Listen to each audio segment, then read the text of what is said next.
Je to až neuveriteľné. Náklady na kybernetický útok sú 75 centov. Výskumníci z Illinoiskej univerzity poukázali na fakt, že telefonické podvody je možné realizovať s nízkymi nákladmi, približne za cenu $0,75 amerického dolára.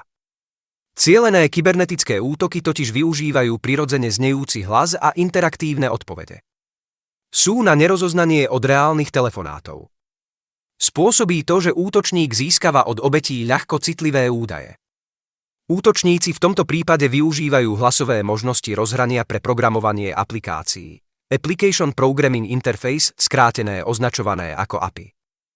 API sa tu používajú v reálnom čase na vykonávanie sofistikovaných automatizovaných telefonických podvodov. Ročne sa obeťami telefonických podvodov stane 17,6 milióna Američanov a náklady dosahujú približne 40 miliárd amerických dolárov.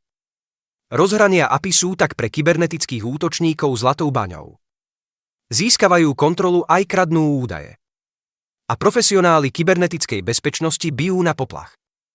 Rozhranie pre programovanie aplikácií API umožňuje prepojenie rôznych softvérových systémov a aplikácií. Okrem spojenia medzi komponentmi sprístupňuje aj dáta a funkcie, čím otvára nové možnosti pre používateľov aj vývojárov. Pre útočníkov je to zas prístup k citlivým informáciám. Rok 2023 so sebou priniesol hneď niekoľko významných narušení API. Pri narušení spoločnosti T-Mobile došlo k odhaleniu údajov 37 miliónov používateľov. Obrovský únik pripísali slabým kontrolám prístupu, ktoré umožnili neoprávnený prístup k rozhraniu API. Severokórejskí hakeri zneužili API spoločnosti JumpCloud a využili ho ako vstupný bod na útoky na firmy zaoberajúce sa kryptomenami.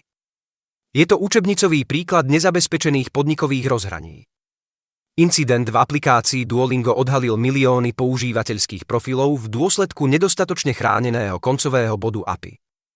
Nesprávne nakonfigurované rozhranie v spoločnosti Twitter spôsobilo, že verejné profily používateľov boli zraniteľné voči neoprávnenému prístupu.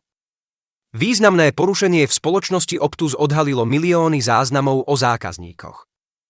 Vyvolalo to búrlivú diskusiu o bezpečnosti rozhraní API v telekomunikačnom sektore. Správa o bezpečnosti rozhraní API poukazuje na výrazný nárast aktivít a súvisiacich rizík. Prevádzka API sa medziročne zvýšila o 50%, zatiaľ čo útoky na ne vzrástli o 400%. Až 94% organizácií hlásilo aspoň niektoré bezpečnostné problémy súvisiace s API. Tretina organizácií uvádza ako hlavnú zraniteľnosť nesprávnu konfiguráciu rozhraní API. Nedostatky v návrhu, konfigurácii alebo implementácii rozhraní môžu vystaviť systémy neoprávnenému prístupu alebo manipulácii. Tieto zraniteľnosti po zneužití umožňujú útočníkom získať kontrolu nad citlivými údajmi alebo kritickými funkciami systému. Rovnako častým problémom je nedostatočne silná autentifikácia a autorizácia. Rozhrania bez spoľahlivých overovacích opatrení sú náchylné na neoprávnený prístup, zatiaľ čo slabé autorizačné protokoly môžu útočníkom udeliť nadmerné oprávnenia. Odhalenie údajov je ďalšou častou zraniteľnosťou.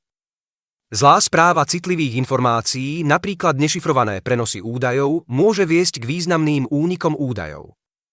Ďalším problémom je nedostatočné obmedzenie rýchlosti rozhraní. Bez tejto kontroly čelia DDoS útokom, pri ktorých preťaženie požiadavkami spôsobí, že služba bude pre legitímnych používateľov nedostupná. Aj nedostatočné zaznamenávanie a monitorovanie môže spôsobiť, že škodlivé aktivity zostanú nepovšimnuté. Ideálne vstupné body pre útočníkov sú aj chybné konfigurácie zabezpečenia. Ponúkajú útočníkom pohľad do systému, čo uľahčuje nájdenie slabých miest. V súčasnosti sú už aplikácie neoddeliteľnou súčasťou komunikácie, riadenia, výroby aj služieb. Ochrana aplikácií si vyžaduje sofistikované nástroje a kontinuálny monitoring. Report bezpečnosti pripravil tím Ellison Slovakia.